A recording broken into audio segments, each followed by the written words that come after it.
Sorry. Sitting here watching my phone with my phone. I'm sorry about that. Got caught up for a second. But isn't it interesting, our computers, our phones, our tablets, how we can download stuff? No more runs to blockbuster movies to get our favorite movie. No more runs to mom and pop shops to get our favorite song. We can just download everything at the palm of our hands. I get it. It shut down a lot of family-owned businesses, interrupted the world and the economy and the way we do things, but it made things a lot easier. I'm sorry. I love downloads, man. I got so much music and stuff.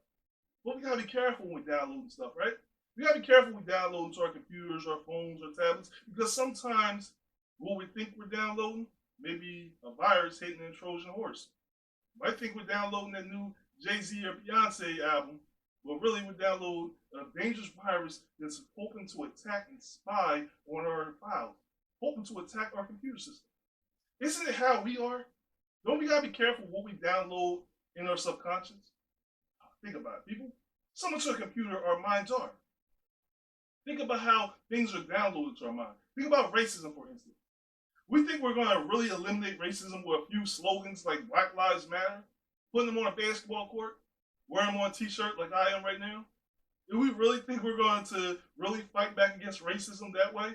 Or maybe if we have legislation change, that'll do it, won't it? Of course, it'll stop the police killings, but will it really eliminate racism? Think about it. Racism is downloaded in our subconscious. Similar to today's subject, colorism, the brown bag test. You know what the brown bag test is? Nah, many of you probably don't because you never experienced the brown bag test. The brown bag test was something old school. Maybe your mom, your grandparents know about the brown bag test. When you go to a local club, go for a job, social circle, what they would do is they'd use a brown paper bag, which also had multiple different uses, such as wrapping school books. I digress. You put a brown paper bag next to a person's skin. If you're darker than that brown paper bag, you're not allowed into certain social groups, into certain clubs. You wasn't given certain opportunities. But why did the color of your skin matter? Why did it matter whether you were darker than a brown paper bag? Because if you were lighter than a brown paper bag, you were considered more intellectual. You were considered to be more cultural. You were considered to be smarter. Now, if you was darker than that brown paper bag, well, you could have guessed it. Pretty much the opposite of all things that we just said. Now, the brown paper bag test doesn't really exist today, but still, the information from it was downloaded in our subconscious. And what did it do? It caused us to not only hate others, but more importantly, hate ourselves. But before we go this far into the brown paper bag test, we have to go into the origins. The sort of like racism to really solve the problem, this deadly, ignorant disease, you gotta go to the origins of where it originated from. Where did the brown paper bag test originate from? Well, you gotta go back to slavery, where darker skinned people worked in the field, where lighter skinned or fair skinned people, as it was noted, worked in the house. Why so? A lot of times when a slave master had one of those illicit affairs, late night, with one of the slave women, produced their child. Child come out a little lighter, a little bit less melon than the other darker people. Now, of course, the slave master couldn't treat this child as his own kin. He can't treat him like his blood. He can't give them a level of freedom. So what was the privileges of being the daughter, son of a slave master? Well, you get the opportunity to work in the house. You get the easy work. You didn't have to work in the field. This caused hatred amongst our people. This caused hatred where the darker skin started to hate the lighter skin. The lighter skin started to feel they're more inferior than the darker skin people. A divide was created. This will continue on into Jim Crow laws, where, we use words such as you're lighter skin, you're closer to being white, so you speak with more intellect, you're closer to it. The point of this being made is, it was downloaded in our subconscious to put darker versus light skin. Now we fast forward to our present situation and what we deal with today. What do we deal with today? We see it all the time in media all over the place, into some of the most popular TV shows. Let's go back to some of the popular TV shows at 90. Let's go back there for a second. Martin, remember Martin? Dope show. Still syndicated, still watched by fame. It was one of the funniest shows ever on TV. Best black shows made. But think about Martin for a second. Probably missed it. Who was the love interest on Martin? Gina, the light-skinned woman, was a love interest. It was Martin's love interest. Now let's talk about Pam. Pam couldn't find a man, could she? Couldn't find a man and couldn't keep one. Was constantly bombarded with jokes by Martin. Now, was this some kind of a subliminal message to say that lighter-skinned women were more deserving of love, success than darker-skinned women? Oh, let's move on to another show. Family Matters. Remember Family Matters? Good show. Steve Urkel, funny show. Remember Harriet from Family Matters? The mom? Eddie and Laura's mom? Did you know that eventually Harriet, who started as a dark-skinned character, in the lighter years, switched to a lighter hue? Very interesting, right? Interesting. You probably didn't notice that because by that time, you probably stopped watching. The show started being a little diluted, and you didn't watch as much. So let's try another show. Very, very popular show that I know you watched this one. What about Fresh Prince of Bel-Air? This discussion still goes on to this day about Aunt Vivian. Remember the dark-skinned Aunt Vivian eventually got moved on to the lighter-skinned Aunt Vivian? That's still a debate. It's still controversial to this day if we try to figure out what happened to dark-skinned Aunt Vivian. We all heard all kinds of theories of it, but we don't know. Little subliminal messages like this only assist with the division between the darker and lighter skinned people. We start to cause an issue or rift between us. I remember growing up, I used to hear all the time, light skinned boys is out. Light skinned boys is out. They ain't in right now. Dark skinned dudes was in because you had Wesley Snipes. Y'all remember that? Yeah, Wesley Snipes, you know, you eventually get Idris Elba, and you get the dark skinned, good looking dudes, so light skinned dudes wasn't out. And I thought about it as a child, what did that do to lighter skinned people? How did they feel?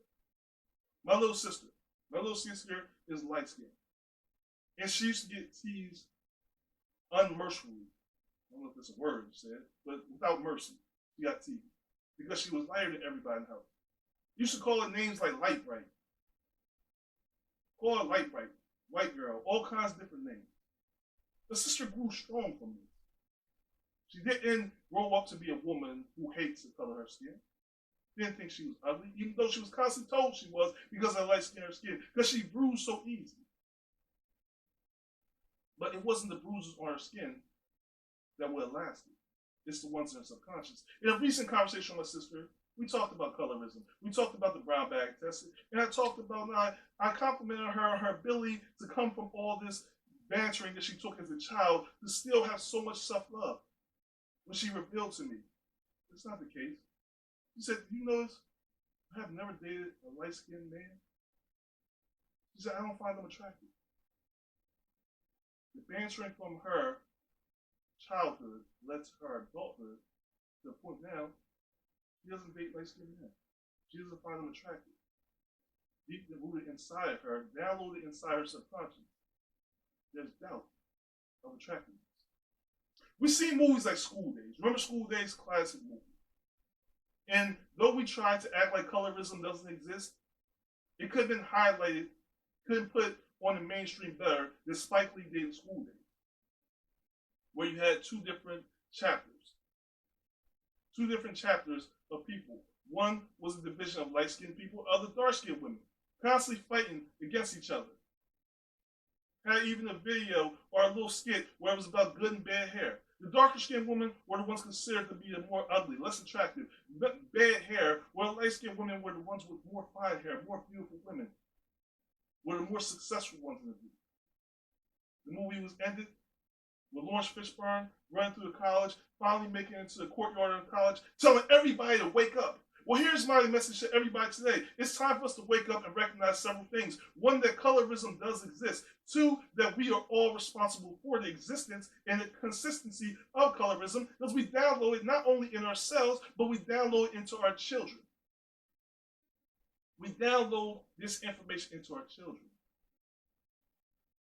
Because the truth be told, we're not comfortable ourselves. We can sit here and talk about how light-skinned women are ones who think they're better than everybody else, but we don't often think about how they're affected in the bantering that they take. We can talk about how dark-skinned women and men are always beat down because they're darker skinned and they're made jokes like your mama jokes. We all heard your mama jokes. Your mama's so dark she can't come out at night. Your mama's so dark she can't be seen in a picture. We heard the your mama jokes. We all know. We all heard all this banter. But on both sides of the coin, we all felt some kind of hurt and pain. Yeah, we talked about Aunt Vivian going from dark skin to light skin. We talked about Harriet from Family Matters. We talked about all that. But we don't understand on both sides of the coin, we both deal with a certain level of colorism. It just remains an issue. So when we talk about trying to fight back against racism, how do we defeat racism when we're racist against our own people? We hate ourselves. We hate the very skin that we live in. But you're probably saying colorism is only an American thing right now, right? You're probably saying it's only an American thing. It's probably only for older people. But there's a difference. Here's the thing. Colorism exists in other countries, such as Africa. Here's a little tidbit of information. You know in Africa is one of the top selling skin dyeing lotions? Bleaching, that's what it is. They sell more skin bleaching than any other place in the world. Why is that, you probably wonder? Why do Africa sell so much bleaching? Well, because in Africa, success is quantified by the color of your skin. See, if you're a lighter skin in Africa, that means you work in an office somewhere. That means if you work in an office, that means you're successful. That means your money. That means if you're a man, then you're more likely to get the women because they want the more successful man. Where if you're a darker skin in Africa, it's seen as you work in the field and you're not as successful, so you're less than likely of getting the good women or the woman to pick up the litter or the woman that you really want. Isn't it interesting? Skin bleaching is so popular because we all want to be light skinned. We all want to change something about ourselves because we hate the hue of our skin, the melanin of our skin. You've seen Michael Jackson transform himself to the point that eventually led to his death. You've seen so many celebrities fall under the pressure of trying to change themselves, affected by the brown paper bag test.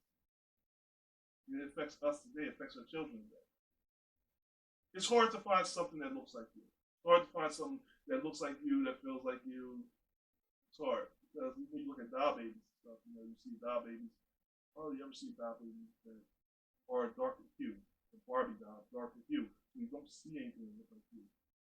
Darker women, darker men. So asking themselves, am I handsome? Darker women, am I pretty? And they don't feel that way. They don't feel that way. But it runs deeper when you talk about colorism. A rapper, 17-year-old rapper. I'm going to butcher his name, but I'm going to do my best. 17-year-old rapper named Colorism or some crazy stuff like that. Point is, he went on an interview and said, I would never have a baby by a dark-skinned woman, nor would I ever date one. Why? He's a dark-skinned man. He said, I know I'm dark, and I know I'm ugly as hell. So I don't want to have no baby that's going to be dark, so I would never date or have a baby with a dark-skinned woman. I got to find a light-skinned woman because I got to make sure my baby is not dark because I don't want them to suffer the same bullying that I had to suffer growing up. He said, I know I'm ugly. I'm dark-skinned, so I'm ugly. I don't want my child to be ugly, so I want to have a child with a light-skinned woman. Imagine that. Imagine that way of thinking. And a lot of times he was met with a lot of criticism. I'm pretty sure a lot of people got on him about feeling that way if dark-skinned people are ugly. But here's the thing. Here's the thing about this, people. Because we do the same thing with racism, right? When a racist person come up and say a racist slur, a gay slur, or something such, what we do? We jump straight to cancel culture. Oh, we got to get rid of that person. We can't have a person talking like that. Can't have a person showing their true racism, showing their true ignorance against the gay or black community or any community. Oh no, we have to cancel them. Get them out of sight as quickly as possible. That man said that he's ugly and that he will never have a baby by a black woman, dark-skinned woman. Cancel him, get rid of him, never play his song. Here's my question, people. What about rebuild, restore? be educated. Instead of canceling, why don't we educate people once they feel? How about we help people? Show empathy for a person who's showing that level of ignorance where they hate somebody because of the color of their skin. Because they hate someone because they're light skinned, or they think someone's ugly because they're dark skinned. What about trying to help somebody who talks to a light skin or a black person who speaks articulate and sits there and suggests that they're trying to be white, or they think they're white because they eat a certain way or talk a certain way or think a certain way or shop at a certain store? Why don't we educate these people who are displaying ignorance? Because truthfully, the only way to destroy ignorance is through education. That's the only cure to ignorance, but that's not what we're interested in doing. We're not interested in curing the ignorance that's shown through people and that's downloaded into our subconscious and teaching our children to display the same level of ignorance. We don't show empathy for the light-skinned people who are constantly bantered because they're taught that they think they're better than everybody else, or they think they're white, or they're not cute or handsome because they're light-skinned. We don't show empathy for them because we think, hey, they get all the advantages. Look at the commercials and stuff they're showing. They're all in commercials. They're all put movies. They get opportunities that we don't get. We don't show empathy for the dark-skinned men and women out here because they're constantly beaten down, bantered, because they're saying if they're darker skinned, they don't get opportunities. Don't get to be a part of social groups. Don't get to be part of going to clubs. Don't get opportunities because the skin is dark. Constantly stereotyped and typecast. Where's the empathy for those type of people? That's what we need to show, more empathy. We need to educate people who display the level of ignorance that they do, who use ignorance as a tool to spread and to download information that is wrong into people's subconscious. We gotta change the way we think, people. We gotta change our operating system. We gotta wake up. As Lawrence Fishburne said in School Days, it's time to wake up to that colorism does exist to this day. It exists and it hurts people. It hurts people. You know the story. My wife can kill me for this, but you know the story. Before me and my wife did, she didn't really care too much for dark-skinned men. Now, this is not to beat her down, to dance her. She had reason for her way of feeling. She had reason for way of thinking. Men in her life, and as she was growing up, she seen those dark-skinned men in her life be very abusive. Not only be very abusive, not just to women, but to women they're supposed to love. It caused her to think that all dark-skinned men were mean, were evil.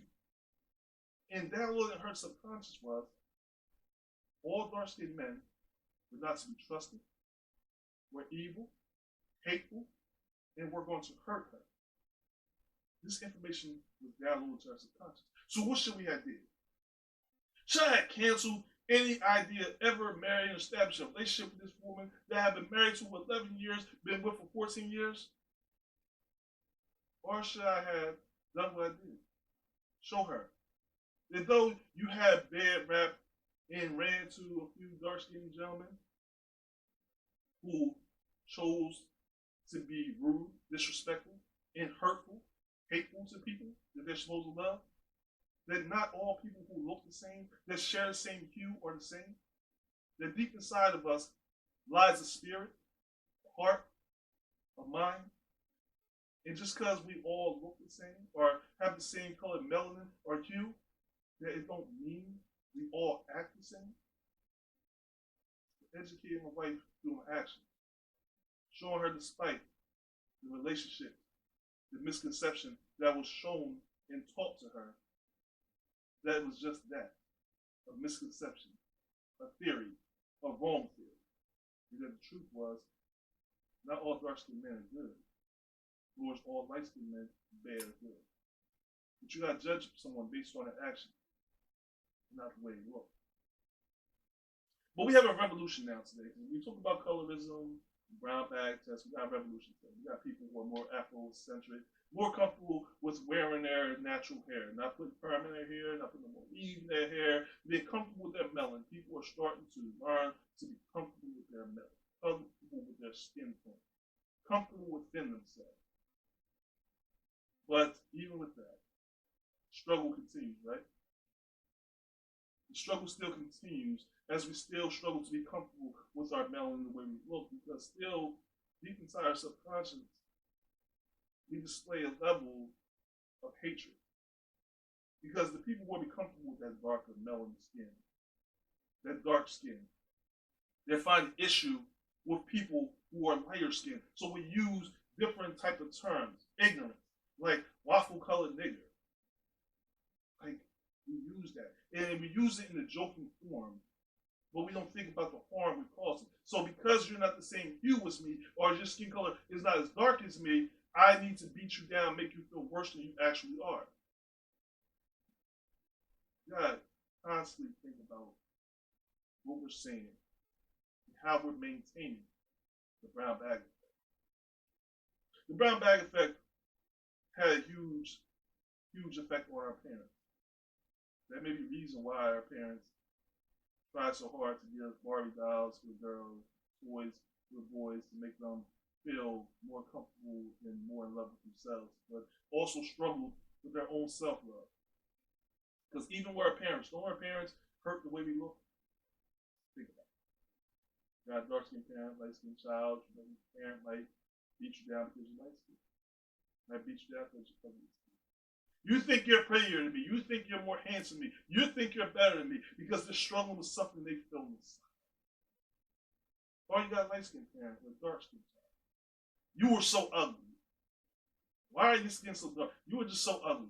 I don't know what to do with you. Look at your hair. Your hair is too nappy. I can't do nothing with you. Just get out of my face. I don't want nothing to do with you. Download information our subconscious, hurtful information that makes us not only hurt ourselves and hate ourselves. So when we go out here and we see people killing each other, hurting each other, beating each other down, the lack of support in the black community, you have to understand it's not lack of support from other communities such as the white community, the Latino community, the Asian community. It's lack of support from our own community because we're fighting the struggle and the battle against ourselves. We're fighting against our history. We're fighting against our culture. We're fighting against everything that was ever taught to us, everything we had to deal with. We're still fighting back against slavery. We're still fighting back against Jim Crow laws. We're still fighting back against the brown bag test. And even though they don't sell brown bags no more, we still pull that brown bag up every time we meet someone of a different hue than us to try to measure their blackness. Think about this. Barack Obama had to deal with it growing up. Of course, he had an African father and a white mother. He never fell apart of any group. He was too black to be white. He was too white to be black. Some of us feel the same way. Some of us don't fit into any group because we're too dark to be part of a lighter colored community. Some of us are too light to be part of the black community. Some of us speak too articulate so we can be black. Some of us like to go to Starbucks and frequent stores that mostly, I guess, are to be obtained for white people, so we're too white. We can't be part of the black community, and despite all of our efforts, we will never be part or accepted in the black community.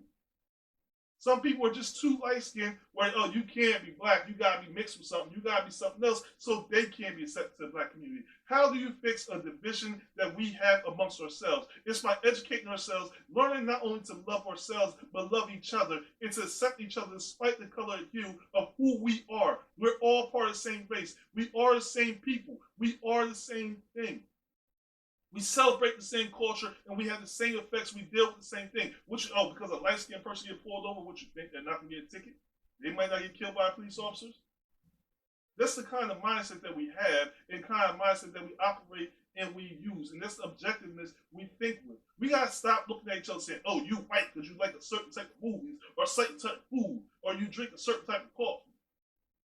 We got to learn to support each other, but learn first to support ourselves. Before we really cure the ignorance of racism, before we cure ignorance, we need to educate ourselves to learn to cure and heal ourselves and stop the effects of colorism. We need to learn to accept and appreciate the value of our melanin, the value of our skin, and not be forcing ourselves to change who we are, how we look, to fit into the program of what someone else sees for us.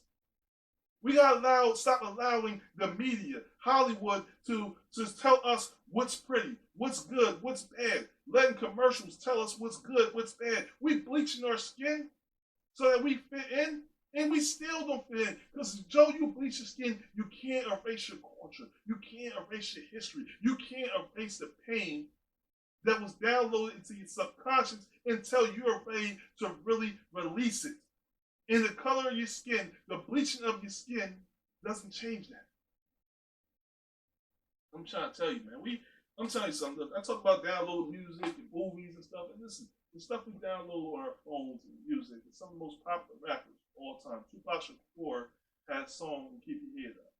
The song was dedicated to trying to uplift the black community, to try to uplift them through hard times, to try to keep their heads up, to stay strong, though they're dealing with difficult times, whether it's through racism, poverty, amongst other things. But he also had an interesting line in that song, where he said, "The blacker the berry, the sweeter juice. The darker the flesh, the deeper the roots." Ooh, powerful words, right? We all use those words. The blacker the berry, sweeter juice. Popular words throughout popular media, culture. But think about that in a reference of how a lighter-skinned person would feel when they hear that. Well, they feel the same way a dark-skinned person felt when darker-skinned Aunt Vivian was switched to a lighter-skinned Aunt Vivian. They felt the same way when Harriet was switched from darker-skinned Harriet to lighter-skinned Harriet. They felt the same way. So even though Tupac had some powerful words, and then keep your head up, it's all about uplifting the black community. Even in that, there were subliminal messages that separate us. And that's the problem that we have. It's not the outside people dividing us and causing colorism an issue. Yes, Jim Crow played a part. Slavery played a part in downloading this information to our subconscious. But we played a bigger part to keeping this information circulating, not only through us, but through our children. We're circulating colorism. The brown bag test still lives today. Even though we're not sitting here pulling brown bags up, holding up against each other's skin, we're still doing it subconsciously. And we're still hurting each other. We're hurting our children. We're hurting our community. And we cannot heal.